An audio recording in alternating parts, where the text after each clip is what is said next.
তিন ধরনের নারী কখনো সংসারে সুখী হতে পারে না। বর্তমানে প্রতিটি মা বোনরাই আমরা চাই যাতে করে আমরা আমাদের সংসারে সুখে থাকতে পারি। তবে তিনটি কোয়ালিটি সম্পূর্ণ নারী যারা থাকবে তারা কখনো তাদের জীবনে হ্যাপি থাকতে পারবে না, তাদের জীবনে আস্তে আস্তে অশান্তি চলে আসবে। নাম্বার ওয়ান, এক নাম্বার হচ্ছে যে সকল নারীরা স্বামীর কথা না শুনে নিজের বাবা মায়ের কথা শুনে। কিছু নারীর এমন আছে, মা ভক্ত বেশি হয়, বাবা ভক্ত বেশি হয়, মায়ের বাড়ি যে কুপরামর্শ আছে সেগুলো শুনে স্বামীর সাথে আস্তে আস্তে সম্পর্ক ছিন্ন করে ফেলে। বিশেষ করে অনেক বোনরা এটা বোঝেন না। মনে রাখবেন, বিয়ের পরে আপনার সবচেয়ে কাছের এবং সবচেয়ে গুরুত্বপূর্ণ যে মানুষটা সেটা হচ্ছে আপনার স্বামী। ওই স্বামীর মনটাকে সন্তুষ্ট করার চেষ্টা করবেন। নবীজি সাল্লাল্লাহু আলাইহি ওয়াসাল্লাম জানিয়ে দিয়েছেন, আল্লাহকে ছাড়া কাউকে সেজদা করা জায়েজ না। যদি জায়েজ থাকতো তাহলে একমাত্র স্ত্রী তার স্বামীকে সেজদা করতে পারতো।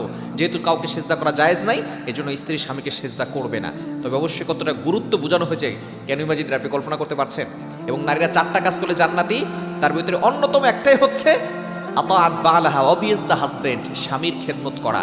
এজন্য স্বামীর খেদমত করতে হবে, স্বামীর কথা শুনতে হবে। আপনার মা বলছে এক কথা, স্বামী বলছে ভিন্ন কথা, আপনি আপনার স্বামীর কথা শোনেন। এবং স্বামী যদি উল্টাপাল্টাও করে, যদি খারাপও হয়, তার জন্য দোয়া করেন। দেখবেন আপনি সংসারে সুখী থাকতে পারবেন। যারা স্বামীর কথা না শুনে, মায়ের কথা শুনে, বাবা বাড়ির কথা শুনে, ওই সকল নারীরা কখনো শান্তিতে থাকতে পারে না। এবং দ্বিতীয় নাম্বার হচ্ছে যারা বদ মেজাজি। দেখবেন কিছু নারী আছে এমন যারা কিছুই সহ্য করতে পারে না, স্বামীর কোনো কিছুই তাদের সহ্য হয় না। এই বদ মেজাজের কিছু নারী আছে। এই বদ মেজাজি নারী যারা কখনো তাদের সংসারে সুখী হতে পারে না। এই জন্য মেজাজটাকে কমাতে হবে, রাগটাকে কন্ট্রোল করতে হবে। যখন আপনার রাগ আসবে তখন আপনি বলবেন আউযু বিল্লাহি মিনাশ শাইতানির রাজিম। আপনার রাগটা শয়তানের পক্ষ থেকে আসে। এজন্য আপনি বেশি বেশি বদমেজাজ দেখাবেন না। এবং 3 নাম্বার কোয়ালিটি হচ্ছে যারা সব সময় স্বামীর সাথে তর্ক করে। তর্ক করতে করতে স্বামীকে মানসিক যন্ত্রণা দেয়।